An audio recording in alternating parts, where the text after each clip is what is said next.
If there's one thing most people can agree on, it's that 14's jobs are homogenized. I've got 5 ideas on how to fix that. I love 14's job identity, but gear, abilities, and playstyle? Not so much. For example, as a series, Final Fantasy is built on tactics, buffs, debuffs, healing, damage, but 14's potions are damage or panic buttons. What if they weren't? What if potions reflected playstyle? Option 1. Put 1 minute and 45-second recharge potions on separate timers, while also putting buff potions on their own timer. Option 2. A simple alternative, put healing and buff potions on different timers. Either makes the game feel a lot more like Final Fantasy. Imagine a Dragoon running haste and crit versus a Dark chugging fortify and regen. 2 timers, 1 design shift, equals a simple way to reflect playstyle.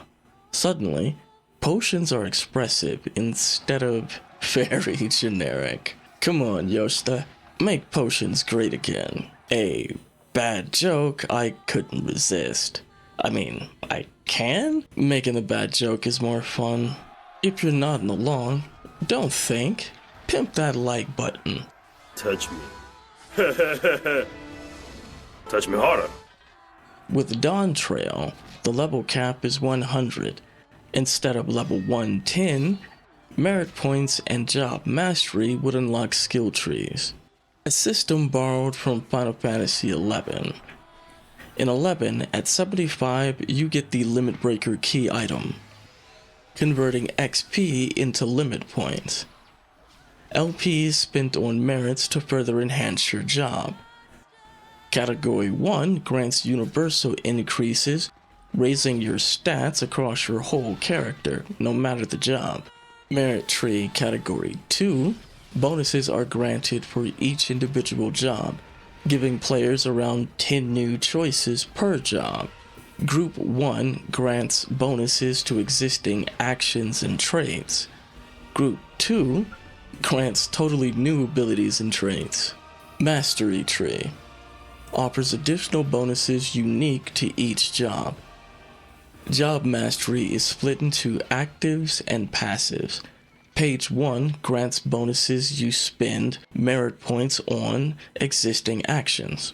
Page 2 grants bonuses as you buy points in Page 1, granting unique high-tier traits, upgraded weapon skills, and combos, along with OGCDs. In 11, the dev kits died. The team literally can't make new features, so they don't. They built mastery on existing systems, player choice, job diversity, and playstyles all in one, unlocking higher merits and mastery in future expansions, keeping item level for secondary progression. Seems like a great middle ground to me. This is Final Fantasy XI's Dancer, a close-range damage-dealing healer that can also tank and support the party with the right gear. More importantly, you need the right support job. In 11, once you hit level 18, you can get the sub-job quest, allowing you to equip a second job. In 14's case, a support role, granting half the level of your main job, weapon actions, traits, HP, and actions. 14 kinda tried this? Kinda. 14's cross-class actions were similar. That system lacked any depth or flexibility. Here's what I mean. Imagine a level 100 Dancer and 50 Ninja. Dancer would gain half the HP, defense, etc. from Ninja. This isn't dual classing. A level 100 Dancer still has their full kit, as well as single target AoEs, buffs, and ninjutsu from Ninja's kit, plus half the stats and whatever actions chosen as a support role.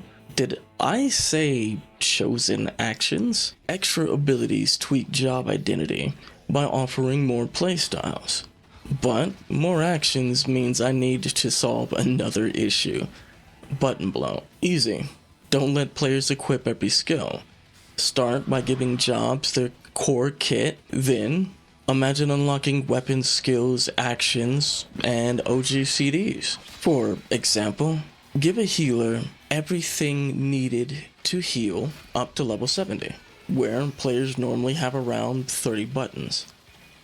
From level 72, equip extra skills for more healing, buffs, or damage. Equipping choices to suit your style. Don't think of this as restricting your options. Samurais still want a chitin back. Here you go. Healer wants more damage? Equip damage. Focus on whatever your chosen set of 30 to 40 buttons are.